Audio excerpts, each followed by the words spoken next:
آیت مقدسہ کے اس حصے میں رب نے فرمایا تضرعا و خفیہ، گڑ گڑا کر بھی رب سے مانگ سکتے ہو، آہستہ بھی رب سے مانگ سکتے ہو۔ دعا مومن کا ہتھیار ہے، اور ہمارے ملک پاکستان کے لیے بھی دعائیں کی جاتی ہیں، اور انشاءاللہ آج بھی ہم کریں گے۔ آگے جمعرات کو 14 اگست ہے، اس حوالے سے دعا مومن کا ہتھیار ہے، اور دعا عبادت کا مغز بھی ہے۔ اور سب سے بڑی بات یہ ہے کہ رب سے مانگنے میں عاجزی بڑی ہے، انکساری بڑی ہے، کہ وہ بندہ جو کسی کے سامنے جھکتا نہیں ہے، کسی کے سامنے ہاتھ نہیں پھیلاتا، جب وہ رب کے سامنے جھک جاتا ہے نا، رب کے سامنے جب وہ ہاتھ پھیلاتا ہے، پھر اللہ تبارک و تعالیٰ اس کی حاجات کو پورا بھی فرماتا ہے، کیونکہ رب جانتا ہے کہ یہ میرا وہ بندہ ہے جو مجھے وحدہ لا شریک مانتا ہے، سمجھتا ہے۔ رب جانتا ہے کہ یہ میرا وہ بندہ ہے جس کا عقیدہ اور ایمان ہے کہ میں ہی اس کا رازق ہوں، اس کا خالق اور مالک ہوں، میں ساری کائنات کا مالک اور خالق ہوں، رب ہوں۔ تو یہ میرا کیسا بندہ ہے جو کسی کی طرف نہیں دیکھتا، کسی کی طرف نہیں جاتا، بلکہ جب بھی رب اس نے پکارنا ہو یہ میری بارگاہ میں پہنچ جاتا ہے، یہ میری بارگاہ میں حاضری لگاتا ہے۔ کبھی سجدے میں دعائیں کر رہا ہے، کبھی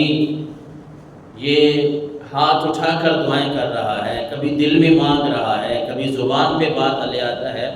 اور کبھی گڑ گڑا کے مجھ سے یہ اپنی دعائیں اور اپنی التجائیں مجھ سے مانگ رہا ہے۔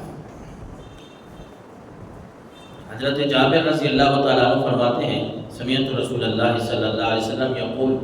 ما من احد يدعو بدعاء الا اتاه الله ما سأل او كف عنه من السوء مثله ما لم يدعو باسم او قطعية رحم او كما قال صلی اللہ علیہ وسلم۔ 3381 نمبر حدیث ہے ترمذی شریف کی۔ حضرت جابر فرماتے ہیں میں نے رسول اللہ سے سنا کہ آپ فرما رہے تھے کہ جب بندہ رب سے دعا کرتا ہے، رب سے مانگتا ہے، بندہ جب رب سے دعا کرتا ہے، رب سے مانگتا ہے، تو جو وہ سوال کر رہا ہوتا ہے اللہ اس کو عطا فرما دیتا ہے۔ جو وہ جائز چیز مانگ رہا ہوتا ہے، حلال رزق مانگ رہا ہوتا ہے، اولاد مانگ رہا ہوتا ہے، تو اللہ اس کو عطا فرما دیتا ہے۔ یا رسول اللہ نے فرمایا اوقف عنہ من السوء، اگر اللہ اس کا وہ سوال پورا نہ کرے کہ ایک بندہ اولاد مانگ رہا ہے، دعا تو مانگ رہا ہے اور کافی عرصے سے مانگ رہا ہے، اس کی دعا ضائع نہیں جائے گی۔ وہ یہ نہ سمجھے کہ میں تو اتنا عرصے سے دعا کر رہا ہوں، میری قبول نہیں ہو رہی، نہیں۔ اللہ کے نبی نے فرمایا جب تم اللہ سے دعا کرتے ہو، مانگتے ہو، یا تو رب تمہاری دعا قبول کر کے جو چیز تم مانگ رہے ہوتے ہو وہ عطا فرما دیتا ہے۔ اگر تمہارے کھاتے میں تمہارے لیے وہ چیز بہتر نہ ہونا کیونکہ ہمارے لیے کیا بہتر ہے یہ تو رب جانتا ہے نا، ہم تو مانگتے ہیں، مانگنا ہمارا کام ہے، پھر آگے رب کا کام ہے کہ کون سی چیز ہمارے لیے بہتر ہے۔ اس لیے ہم یہ بھی دعا کرتے ہیں نا کہ یا اللہ جو چیز ہمارے لیے بہتر ہے ہم نے نہیں مانگی، ہمیں وہ بھی عطا فرما۔ رب جانتا ہے کہ میں نے کس بندے کو کیا دینا ہے، اس کے لیے کیا بہتر ہے، دنیا میں اس کے لیے کیا بہتر ہے، آخرت میں اس کے لیے کیا بہتر ہے، پھر اس کے مطابق ہی رب اپنے بندوں کو عطا فرماتا ہے۔ تو رسول اللہ نے فرمایا جو دعا تم مانگ رہے ہو سکتا ہے وہ تمہاری دعا اللہ قبول نہ کرے، وہ چیز جو تم مانگ رہے ہو وہ نہ ملے، لیکن اس کا یہ مطلب نہیں ہے کہ تمہاری دعا ضائع ہو گئی، بلکہ رسول اللہ نے فرمایا ہو سکتا ہے اللہ اس دعا کے بدلے تمہاری کسی مصیبت کو ڈال دے، تمہاری کسی مصیبت کو ڈال دے، بس شرط یہ ہے کہ دعا جو ہے وہ بھی اذن او قطعیت رحم، گناہ کی نہ ہو، کسی گناہ کے بارے میں بندہ دعا نہ کرے، اور دوسری شرط یہ ہے کہ رشتوں کو توڑنے کی دعا نہ کرے۔ یہ نہیں ہے کہ یا اللہ میری فلاں سے جان چھڑا دے، جس طرح ہم عام طور پہ کہہ دیتے ہیں، اس طرح کی یہی تو دعا نہیں ہوتی۔ اللہ ایسی دعاؤں کو قبول نہیں کرتا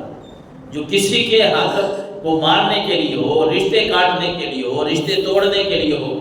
یا اللہ کے نبی نے فرمایا کوئی بھی دعا جو گناہ کے کام کی ہو اللہ ایسی دعا کو قبول نہیں فرماتا،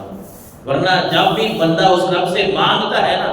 یا وہ چیز عطا فرما دیتا ہے یا اس کے بدلے کوئی مصیبت انسان بھی ڈال دیتا ہے۔ حضرت ہریرہ فرماتے ہیں ترمذی شریف کی حدیث مبارک ہے رسول اللہ نے فرمایا من سرہ ان یستجیب اللہ لہ عند الشدائد والکرب فلیکثر الدعاء فی الرخاء او کما قال۔ حضرت ابو ہریرہ فرماتے ہیں رسول اللہ نے فرمایا لوگوں جس کو یہ پسند ہے نا، جس کو یہ پسند ہے کہ اللہ اس کی مصیبتوں کے وقت، تکلیفوں کے وقت دعا قبول کرے، بھلا یہ بات کس کو نہیں پسند؟ ہر بندہ چاہتا ہے کہ جب میرے اوپر مصیبت آئے نا تو رب میری دعا قبول کرے، میرے اوپر تکلیف آئے تو رب میری سن لے۔ یہ کون نہیں چاہتا؟ ہر بندہ چاہتا ہے کہ اللہ ہماری مصیبتوں میں، تکلیفوں میں ہماری دعاؤں کو قبول کرے۔ تو یوں سمجھ لیں کہ ایک وظیفہ ہے۔ رسول اللہ نے فرمایا جو یہ چاہتا ہے، یہ پسند کرتا ہے کہ اللہ اس کی دعا مصیبتوں کے وقت، تکلیفوں کے وقت قبول کرے، تو اس کو چاہیے کہ وہ جب خوشحال ہو نا، جب صحت ہو، تندرستی ہو، مال و دولت ہو، جب وہ خوشحال ہے، جو بندہ اللہ سے زیادہ دعا کرتا رہتا ہے، اللہ مصیبتوں تکلیفوں میں بھی اس کی دعا کو جلدی قبول فرماتا ہے۔ یعنی کتنی پیاری بات ہے کہ بندہ یہ نہیں ہے کہ صحت ہے تو اب بندہ صحت مانگتے ہی رہے، مال و دولت ہے تو پھر اس کے حلال مانگتے رہے، دعا مانگے تو صحیح، اولاد ہے تو ان کی تربیت کے لیے، ان کی اچھے اخلاق کے لیے دعا مانگتے رہے۔ بندہ دعا جب خوشحالی میں، اصل تو یہ ہے کہ ویسے انسان کی فطرت یہ بندہ کرتا تنگی میں اللہ کو یاد ہے، جب بڑا تنگ ہوتا ہے نا پھر ہم اللہ کو پکارتے ہیں، اس وقت تو خیر ہر کوئی پکارتا ہے۔ لیکن اس حدیث رسول سے ہمیں یہ بات سمجھ آ رہی ہے کہ جو بندہ مصیبتوں کے وقت یہ چاہتا ہے کہ مصیبتوں کے وقت، تکلیفوں کے وقت رب میری دعا قبول کرے، وہ خوشحالی کے وقت بھی رب سے زیادہ دعا مانگے۔